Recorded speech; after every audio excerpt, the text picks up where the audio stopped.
Commonwealth calls Dr. Wolf.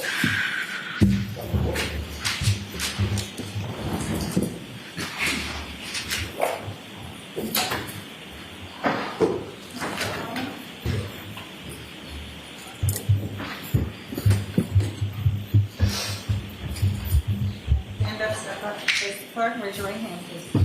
Do you solemnly swear the evidence you give to the court and jury in the case now and hearing to be the truth, the whole truth, and nothing but the truth, so help you God? I do. Thank you. Good morning, doctor. Good morning.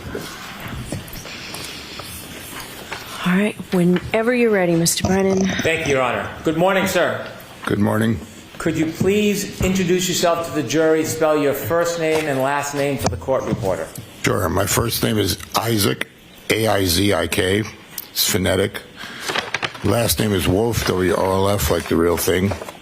What do you do for a living? I'm a brain surgeon. Is there a special part of medicine that you study? Well, my main interest in brain surgery is brain tumors and trigeminal neuralgia. But I also specialize in movement disorders. I do pediatrics and adults. Are you an active working neurosurgeon? I am very active working neurosurgeon. I get up every day at 4:30 in the morning to go to work, 5 days a week. I take call 300 days out of 365 days a year. Did you work yesterday? Yes, I did. What type of work did you do yesterday? I did 2 brain surgeries yesterday. Are you working tomorrow? I have 4 surgeries scheduled for tomorrow, which is why this is a little bit delayed for me, and I have 4 on Friday. And what type of surgeries do you have tomorrow and Friday? I have 3 brain tumors, 1 trigeminal neuralgia, and on Friday I have 4 patients with movement disorders. You're here today as a witness. How much of your practice, how much percent of your income is from being a consultant or a witness for a case? Probably less than 1%. I don't do this for a living. I want you to take us through some of your education and background. Could you share with us where you went to medical school and where you graduated from? I went to Yale Medical School. I graduated summa cum laude. Was that in 1981 that you graduated? Correct. After medical school, did you begin internships in medical residency? I did an internship at Hennepin County Medical Center, which is a trauma center in Minneapolis. I then did 5 years of neurosurgical residency at the University of Minnesota. And was that in Minnesota? Correct, in Minneapolis. Is there something about that hospital that has some specialty? It was one of the #1 training centers for chairmen in neurosurgery at the time. Did you, in your residency and in your fellowships, do any work or study in pathology? During your residency as a neurosurgical resident, you do 6 months in neurology, you do 3 months of neuroradiology, you do 3 months in pathology, which includes autopsies on brains, and then you do rotations through a trauma center as a chief resident, through a VA hospital, and then ultimately at the university hospital for elective cases. We also do 6 months of pediatric neurosurgical residency. Did you do a fellowship at New York University?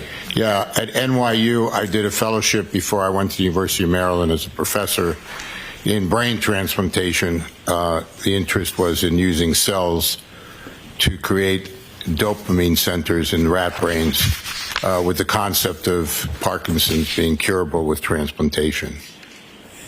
I'd like you to take us through some of your faculty positions, and so that you can share with us some of the progression of your training and experience. And did you begin at the University of Maryland Hospital? Yes. In 1987, the University of Maryland recruited me to start their epilepsy surgical program and skull-based program. And then part of our responsibilities as assistant professors was to cover shock trauma. Could you explain for us what shock trauma means and whether the University of Maryland Hospital was a shock trauma hospital? So the University of Maryland and shock trauma were actually 2 separate entities when I started. A man named Cowley had basically developed the concept of the golden hour. So prior to Dr. Cowley, most trauma was just taken locally. That meant as a community hospital, if a patient had been in a motor vehicle accident, they needed an orthopedic surgeon, they had to call the orthopedic surgeon in, could take 15 minutes, could take 3 hours. The same thing for a vascular surgeon, the same thing for a neurosurgeon. Dr. Cowley came up with the concept that you needed a center that was strictly for trauma, and every attending had to be in the hospital 24/7. So that was the concept of shock trauma back in the 80s. When I got there, we were transitioning from a very small center to a 125-bed hospital that was completely committed to trauma. In that experience, in the years you worked there, did you have an opportunity to treat a number of people with brain injuries? We treated well over 100 patients a year, a month basically, with brain injuries at shock trauma, along with spinal cord injuries. Did you perform surgeries in different types of brain trauma and brain injuries? Yes. After Maryland in 1993, did you move to Miami Neuroscience Center? Yes. In 1993, I left academics. I went into private practice in Miami, and I started the Miami Neuroscience Center. We were the first private community hospital to have what's called the Gamma Knife. So we were the 13th in the country, but the only one that was non-university based. And Gamma Knife radiosurgery is using radiation to operate on the brain. Are you presently the director of the Miami Neuroscience Center at Larkin Hospital? Yes, I am. Do you conduct a number of surgeries a year there? Correct. So I spent 19 years at Doctors Hospital, and then we moved to Larkin Hospital 13 years ago, developing the new radiosurgical unit called ZAP, and also another fancy machine called high-frequency ultrasound to treat the movement disorders. You've noted that you have a number of professional memberships. I don't want to go through all of them. I'd like to point out a few. Are you a professional member of the American Association of Neurological Surgeons? Yes. Are you a member, a fellow American of the College of Surgeons? Yes. Are you a member of North American Skull Base Society? Yes. And is that brain related? It is.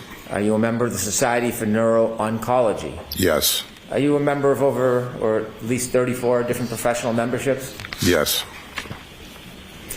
In your career, have you engaged in research? Yes. Has that research focused or centered on brain injury? Yes, it has. Is some of your research as a principal investigator for THAM treatment of brain tissue, acidosis in severely head-injured patients? Yes. Did that research and as a principal investigator help you in your diagnosis and treatment of brain injuries? It actually was in the treatment of severe head injuries, patients who were unconscious, the concept of trying to relieve the increased intracranial pressure that occurs from the injury and to increase blood flow, thereby increasing oxygen to the brain. Did you also serve as principal investigator for research for the PEG-SOD in severe head injury? Yes. Could you describe that very briefly? Basically the same, one of the biggest problems in brain injury is the fact that blood flow ceases to exist as the brain swells up. And so one of the things we try to do is preserve the neurons by making sure that they have enough oxygen and blood flow to them. All these are agents that try to assist that. I won't go through all of your research and principal investigator roles, but I want to ask you about one more. And that is, did you serve as principal investigator relative to the IRB protocol for brain pathology? Yes. And what did that do? What was that about? It was about looking at what happens after a brain injury to blood vessels and tissue as the intracranial pressure increases in the brain. Have you been part of publications of a number of different books? Yes. I won't list parts of all 16 books, but can I point out a few? Sure. Were you the author of a book chapter regarding head injury, difficult medical management? Yes. Were you the author of a book chapter on pediatric neurosurgical emergencies? Yes. Were you the author of a book chapter on complications of head injuries in adults? Yes. Were you an author of a book chapter, Imaging of Craniocerebral Trauma? Yes. Were you an author of a book chapter in Emergency Room Assessment of the Head Injury Patient? Yes. Were you the author of a book chapter, Intracranial Injuries? Yes. I won't list or ask you about the other book chapters that you've been the author of. Have you been involved in journal articles? Yes. I'd like to ask you just about a few of the 70 journal articles that you have published. Your Honor, objection. So go ahead and ask the question without a comment first. Were you an author of a journal article, Intracranial Pressure in Non-Traumatic Ischemia and Hypoxic Cerebral Insults? Yes. Were you the author of a journal article, Post-Traumatic Cerebral Infarction? Yes. Were you the author of the journal Fractures of the Clivus? Yes. Could you tell me a little bit about that paper? We used thin-cut CT scans to identify fractures of the skull base. Prior to CT scans, it was very difficult to actually identify radiologically a skull fracture with plain X-rays. The idea was to see if we could identify them more clearly, and so we classified them and delineated them in the paper and discussed the outcomes that were relative to those type of injuries. In the last journal article I'll ask you about, were you the author of a journal article regarding acute traumatic midbrain hemorrhage? Yes. Were you the presenter in a number of presentations regarding head injury and brain injury? Yes. You've listed 93. I'll ask you just about a few. Were you a presenter in fractures of the clivus, clinical and radiographic features? Yes. Am I pronouncing that correctly? Clivus. Thank you. Were you the presenter in acute head injury? Yes. And a separate presentation, fractures of the clivus, classifications and clinical features? Yes. Do you lecture? Yes.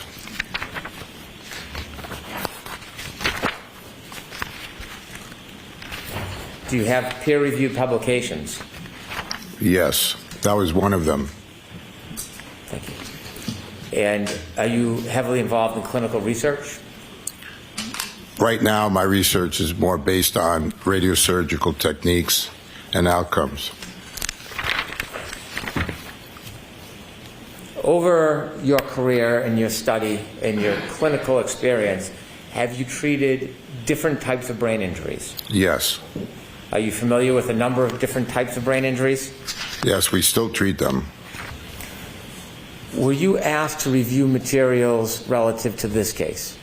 Yes. And do you recall the materials that you reviewed? Yes. Could you share with us some of the materials that you reviewed? I reviewed the chief medical examiner's assessment of the case. I reviewed pictures that I'm assuming the medical examiner took of the autopsy. And I reviewed the report from the forensic pathologist. And before I ask you about your review of specific materials and your opinions in this case, is there a benefit to your clinical experience in studying brain injuries as opposed to the experience you had as a fellow simply with pathology? Well, I think that for the jury to understand is a clinician understands the process from the time the injury occurs till the patient either leaves the hospital or dies. And it's a process. And as a neurosurgeon, I have a tremendous amount of experience with that, if that's what you're asking me. Yes. So, doctor, you reviewed a number of items of information in this case. Did you have an opportunity to review photographs of a laceration to Mr. John O'Keefe's head? Yes, I did. With the court's permission, I'm going to ask to display Exhibit 160. Okay.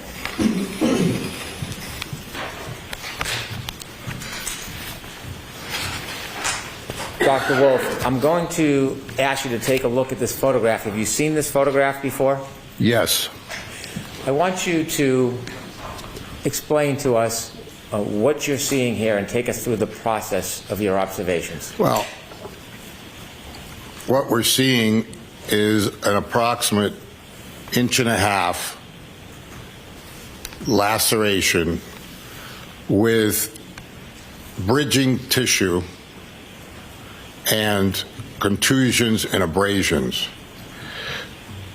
To us, that's just a classic blunt trauma injury. There's nothing other than just vanilla about it. This is what happens when soft tissue hits a solid ground.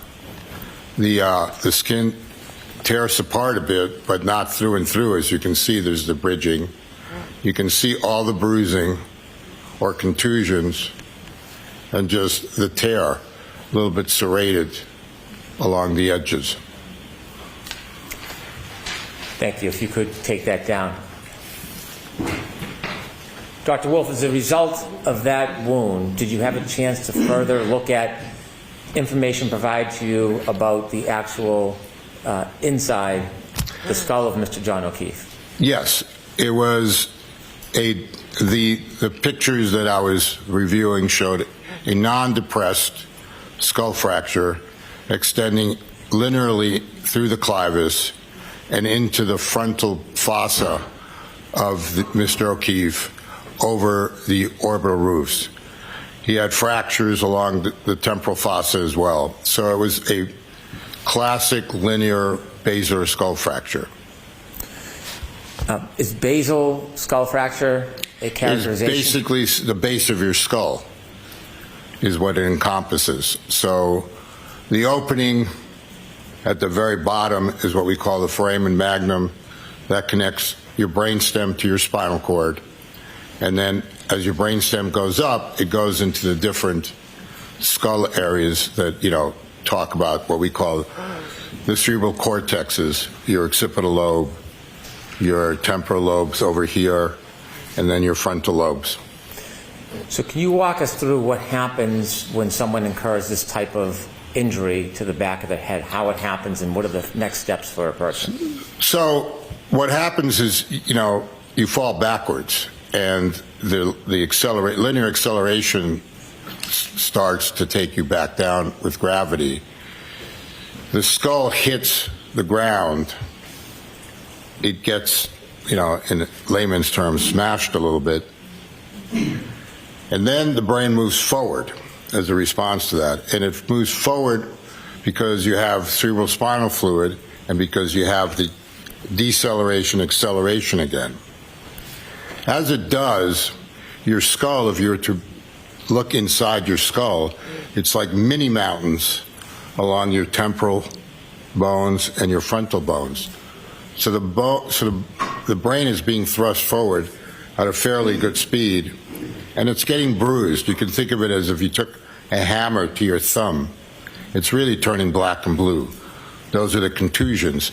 And so the temporal poles and the frontal poles are getting contusions because of that.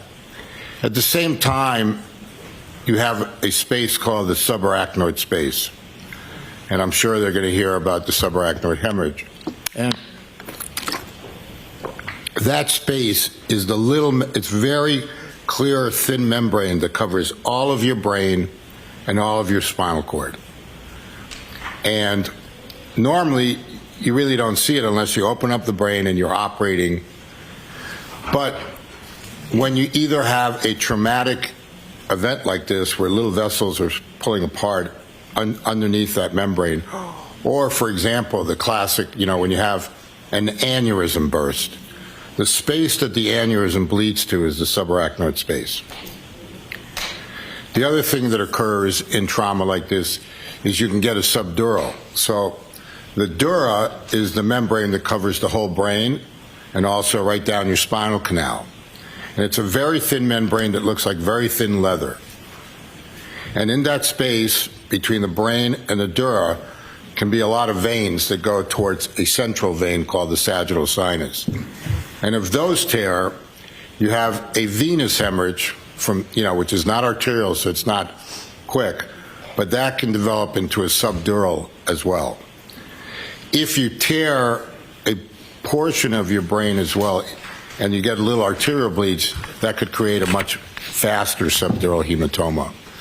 And so when you look at the pathology, the autopsy of his brain, you're looking at a subarachnoid hemorrhage, you're looking at a subdural hemorrhage, neither one of them which was huge or would have required surgery, as well as the contusions that I described in his frontal poles, in his temporal poles, and then the original bang, which was in the occipital area. These are all findings that you would see on a CT scan and an MRI scan without requiring an autopsy if he had made it to the emergency room. I want to take a step back.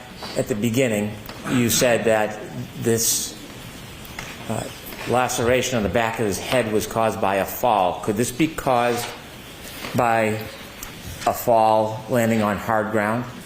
Yes, I mean, like I said, it's a classic blunt trauma laceration. Do you have an opinion to a reasonable degree of medical certainty whether this injury, the laceration and the basal fracture, was caused by Mr. O'Keefe falling backwards on the ground? My opinion is that that's what caused his whole injury. The pattern of the laceration, do you have an opinion whether that is consistent with hitting the cold, hard ground? Objection, Your Honor. Can we have sidebar on that, please? So I'm sustaining the objection, so no sidebar. Your Honor. Do you have an opinion, doctor, about whether that laceration on the back of his head was caused by a particular movement? Well, the only way he could get this kind of an injury was to fall backwards, hit the back of his head, and then the resulting, energy forces going into his brain, into his base of his skull. Would that type of laceration require Mr. O'Keefe to have hit a line type or a ridge type object? A ridge type of object? Yes. No, I mean, like I said, the tearing of the skin in that fashion, you could look it up, would be just a classic blunt trauma injury. Is there anything about that injury that would suggest to you it had to have been something sharp or ridge-like to cause? Objection, Your Honor. Again, request kindly a sidebar on this. All right, we'll come to that. Thank you.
So as we were discussing, Dr. Wolf, you said this is a classic fall backwards.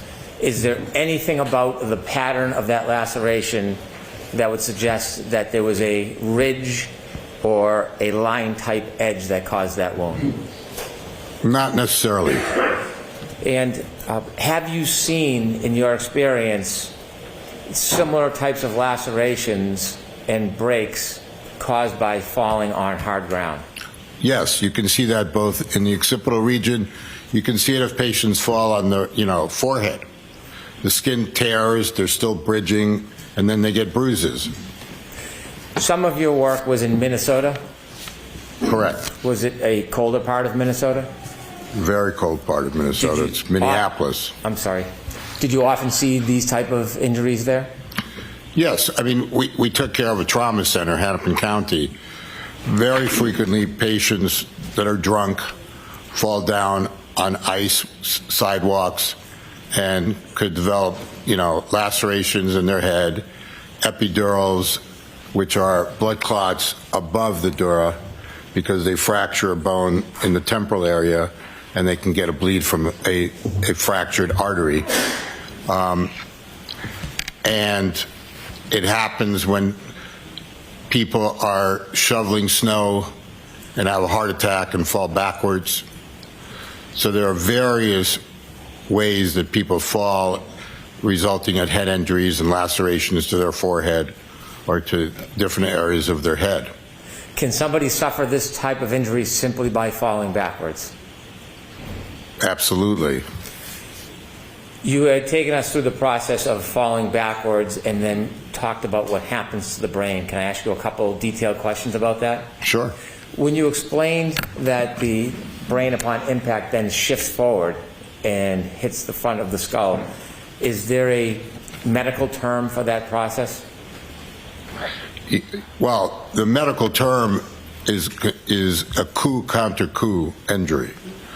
So the coup is when you first hit. In this case, it was the back of the head, as summarized by the laceration in the back of the head, and the contusions that the pathologist and the ME found in the back of the brain. And then the brain shifts forward, and as it's traveling at a certain velocity, because it's thrust forward on the floor of the base of the skull, it's getting bumped, and it's getting, again, you can think of it as a hammer hitting a thumb. It's getting black and blue in the areas that are sharpest. Are there symptoms that result of the process coup counter coup? This is clinically, it varies. I mean, you can go from anywhere from a simple concussion where you sort of are unaware of what happened, but you're still awake, you're confused, all the way to, ultimately being in a coma. Can this type of injury, the coup counter coup, and what you see in the review of your files, could this type of injury happen from an attack by a weapon, like a bat or a hammer? Well, he did not have a depressed skull fracture. So any focal hit like that would more likely than not have caused a depressed skull fracture. Blunt trauma, the way he had, the assumption, would cause the coup counter coup without a depressed skull fracture. When the coup counter coup process happens with the skull fracture, does anything happen to the front of the skull? Well, you're asking me, does the rest, the forces, depending on how hard they are, can generate fracture lines all the way to the anterior fossa. So you can have fractures along the lateral temporal area. You can have fractures along the orbital roof. The orbital roof is very thin, and so those forces can go all the way to that area. Did you see any sign of orbital fractures in Mr. O'Keefe? Yes, he had both the ME and the pictures taken, and the neuropathologist mentioned fractures of the orbital roof. Do you have an opinion to a reasonable degree of medical certainty how those fractures occurred? From the trauma. Could you just explain a little bit how that would happen? Well, as he fell backwards and he struck his head, it was clearly at a very high speed generated by the gravity. The bone, depending on the quality of his bone, the density, then generated forces. There's a certain amount of lateral give, and then you get a linear force going forward. It drives all the way up the clivus and forward into the anterior fossa where his orbital roots lay. And this is why people like this get what they call raccoon's eyes. Do you have an opinion whether the brain itself could have caused the orbital fractures? No. The brain is a soft substance. You could literally put your finger through the brain. We often operate on people fully awake. The brain couldn't possibly cause a fracture. The fracture was caused by the forces generated through that clivus, that middle bone in the middle of his base of the skull.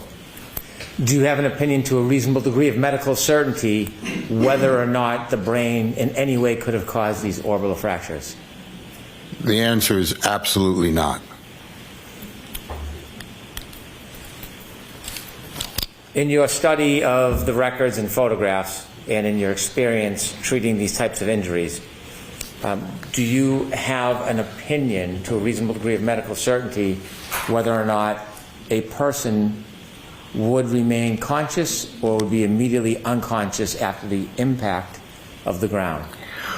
Well, it's impossible to know whether he became immediately unconscious, but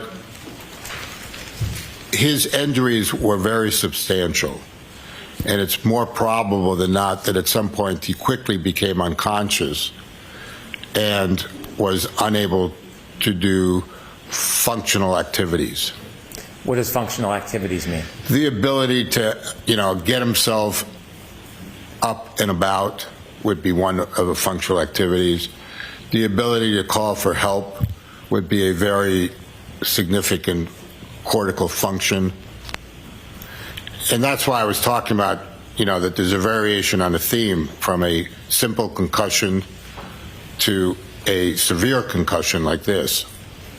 If a person does not have functional abilities because they are rendered unconscious, does their body, could it still move? Yes, this is the interesting thing about our brain. So the cortex, which is the top portion of your brain, can get separated from your brainstem functionally, and what happens then is that your body is not acting autonomically, meaning vegetative. So why does that happen? We think it's because as we were a caveman, and if a caveman became unconscious, as an animal came up to eat it, the animal would touch it. Well, you have these automatic movements. One of them is called decorticating, which is where you draw your arms like this and you throw your feet out. And then a worse neurological situation is when you decerebrate. Now you push your arms out along with your legs. And that would scare off an animal. So we think that over time, genetically, this is what happened to our brains in order to create these. But those kind of movements are not thought processes. In other words, your brain is not telling you, oh, you have pain, go ahead and decorticate or decerebrate. It's an automatic movement in response to pain. I want you to take us back now to after the fall. Would Mr. O'Keefe, in your study and opinion, have died immediately? No. Can you share? I'm sorry. Yes, I'll tell it. There is very few things that you head injury where you would die, quote, immediately. So if I took a knife and stabbed you in the back of your neck right below your skull and I drove it through your brainstem, you would probably die immediately. If I shot you below your ear and went through and through below your ear and shot through your brainstem, you would die immediately. But traumatic head injuries, you would not die immediately. It's a process. And it's a process of a combination of things. Brain swelling, which takes a while to develop, decreased blood flow to your brain because you're getting swelling, and ultimately death of the brainstem that controls your heart and your breathing. And so this is why there is a whole big issue about brain death. You know, when is someone brain dead? Because it's not instant and it can take a long time to be conceived. In these injuries that are very severe that we took care of, there was a high mortality rate. In the linear skull fractures, it was about 67%. But it took time for them to die. It could take days to weeks to months. And also, these people got to shock trauma, so it was a while, whether it was hours, before they were even starting to be taken care of, and yet they weren't dead yet. That's why I don't think it was immediate. Was there any other observations you made about Mr. O'Keefe or his body that support your opinion that he didn't die immediately? Well, the medical examiner took pictures of his periorbital area and diagnosed raccoon's eyes. So raccoon's eyes occur because there's leakage through the orbital fractures into the periorbital space. Normally, it takes about 24 to 48 hours to develop. It has been noted as early as 1 to 3 hours, which would make it not immediate. Could we please have Exhibit 14?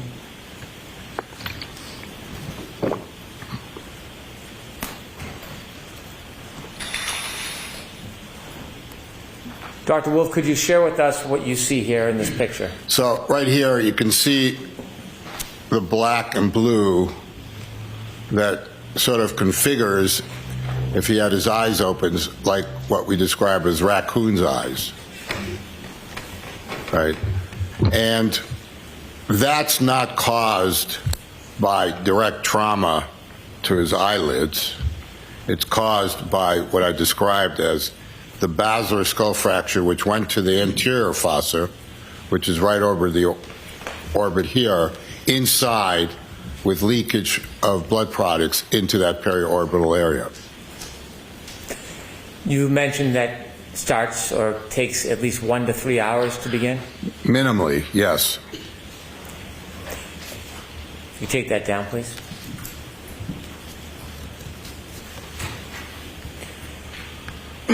If Mr. O'Keefe had been brought to a trauma center or emergency room, what would the process be in your experience? Well, he would have been intubated if he wasn't intubated in the field. One of the first things you need to do in a head injury is control the airway. Why? 2 reasons. One, you want to have enough oxygen going to the brain to feed it. And 2, you want to keep your carbon dioxide down because that causes increased intracranial pressure if it elevates. So you want to constrict the blood vessels a little bit. Then he would have had a CT scan immediately in order to assess whether he has a surgical head injury, meaning he needs to go to the operating room to evacuate something, or not. During that process, he's obviously going to be getting medication to decrease the brain swelling. And from there, you make decisions based on his neurological function and what you're, capable of doing to, spare the brain from the rest of the injuries that will result. One of the things that occurs with contusions is, a great medical term is they can blossom, which means they can get bigger. And if they get bigger, they might require surgical intervention to decrease the pressure as well as the volume of the blood that's destroying brain. And so you do serial CT scans in these patients over time, anywhere from every 6 to 12 hours to on a daily basis, depending on what the case-by-case, production of blossoming is occurring. You mentioned that about 2/3 of your patients who suffer this injury pass. Correct. What we saw is that in the patients that suffered linear clavicle fractures, 2/3 of them ultimately went on to die, and 1/3 lived. Is there commonality on how they pass? One of the common reasons they passed is if they trapped a major vessel in one of the fractures, they would get a significant brainstem infarct, meaning a stroke, meaning lack of blood flow to a very significant portion of their brainstem. And so that was one of the causes of death that ultimately we understood.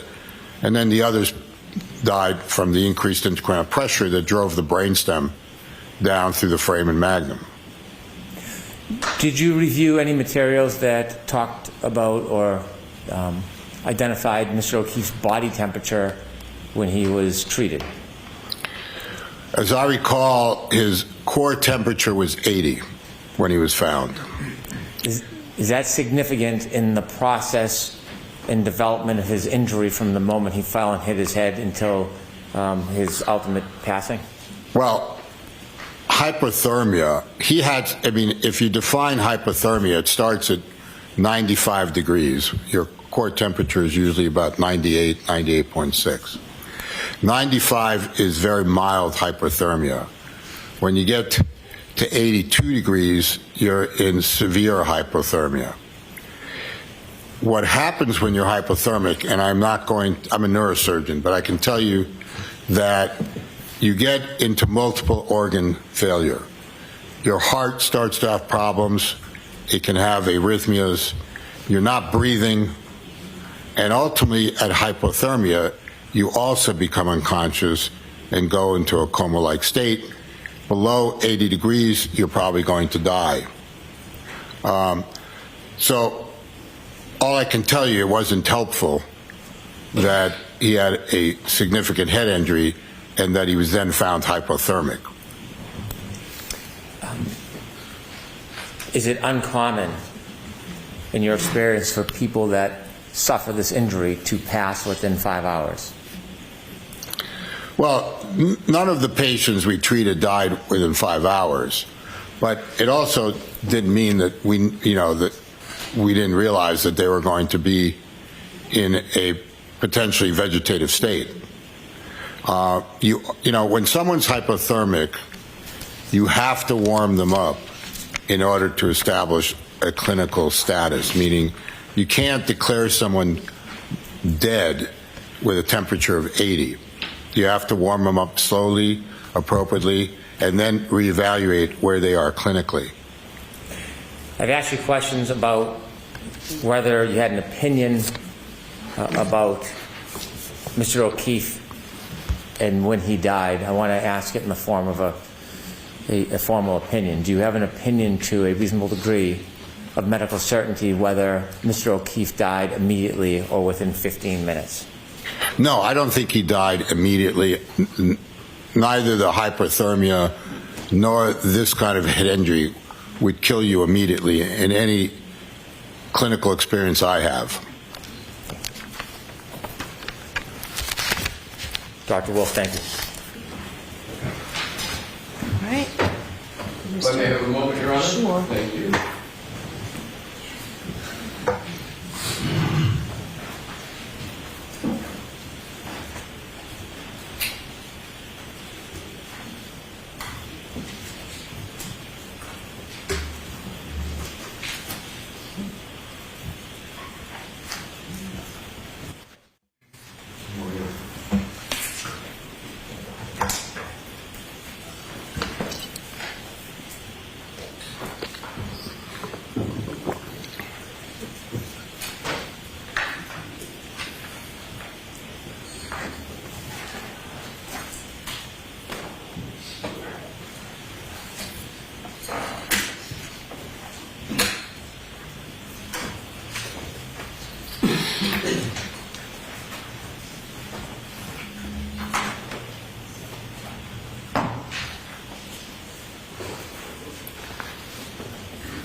May I, Your Honor? Yes. Morning, Doctor. I don't think we've had the pleasure of meeting. Welcome. Thank you. Sir, can you just describe, you started to do it a little bit on direct, a typical day for you? I wake up at 4:15 in the morning. I go to my center. I set up patients with frames for their either radiosurgical procedures or stereotactic craniotomies. I go home. I make cappuccino for my wife at 6 o'clock in the morning, and then I get back to work at 6:30 and move on. I have patients that I'm operating on, and I have patients that I'm seeing through the day. And what type of patients and what type of work? Just in a typical day. What are you doing? What type of patients and what do you do? It varies. I mean, I see patients with brain tumors. I see patients with hydrocephalus, which is water in their brain.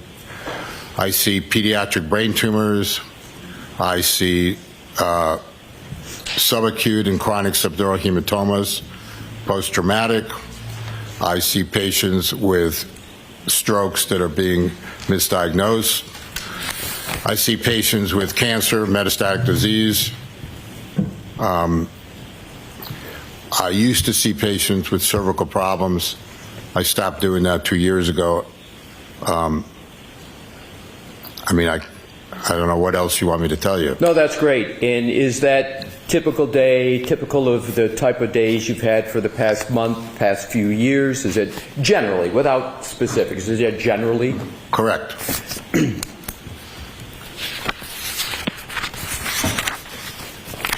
So, none of your typical days, none of the past typical months have involved forensic pathology, have they? You haven't acted as a forensic pathologist in... I am, you could have asked that question, very straightforward. I am not a forensic pathologist. I'm a brain surgeon. Right. And you don't perform autopsies, correct, sir? You're a brain surgeon. Correct. In other words, I see more brains than the forensic pathologist. Right. And is it correct to say that the brains that you see are of living people? Correct. Okay. So what I'd like to do is to go to a different part of the head than was discussed, but sticking with the decedent. Excuse me, I didn't hear the last word. I'm sorry, the topic is going to be Mr. O'Keefe, the decedent in this matter, sir. You testified about raccoon eyes. The medical term for that, sir, is ecchymosis, right? Correct. And ecchymosis, raccoon eyes, does not cause a laceration to form on an eyelid, does it? No. Are you aware that Mr. O'Keefe had a laceration to the outside area of his right upper eyelid? I am aware that the ME described that. Yes, sir. Now, could, Your Honor, I'm going to, with Your Honor's permission, ask to publish what is already in evidence in a moment. Okay. Mr. Wolf, What exhibit number, Mr. Alessi? we're going to, 165, Your Honor. Okay. Go right ahead. Thank you. Dr. Wolf, have you seen this photo depiction before today? I believe I have. Is it correct that that injury on the upper right eyelid is caused by the application of force directly to that area of the front of the head, again, namely the upper eyelid? That's possible, yes. Is it more than possible? Is it probable that that injury was caused by the application of force directly to that area of the front of his head? Well, an easy answer to that would be is that that's not part of the periorbital ecchymosis. Thank you, sir. That was exactly going to be my next question. This injury is unrelated to any of what you've been describing, the fall backwards, the force transfer inside the skull, the, as you described it, the dura, the cerebral spinal fluid, all of that dynamic that you so ably described on your direct examination. This injury has nothing to do with that, correct? Correct.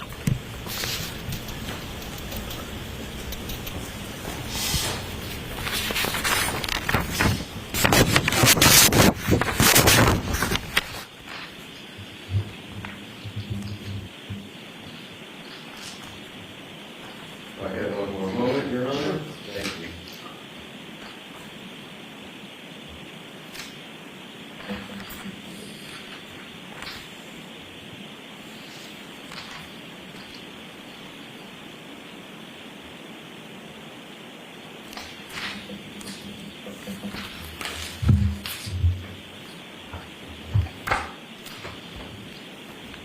Thank you for answering my questions. Dr. Wolf, a pleasure again. No more questions at this time, Your Honor. Any brief follow-up on that? No, thank you. All right, Dr. Wolf, you're all set, so we can get you out of here. Thank you very much.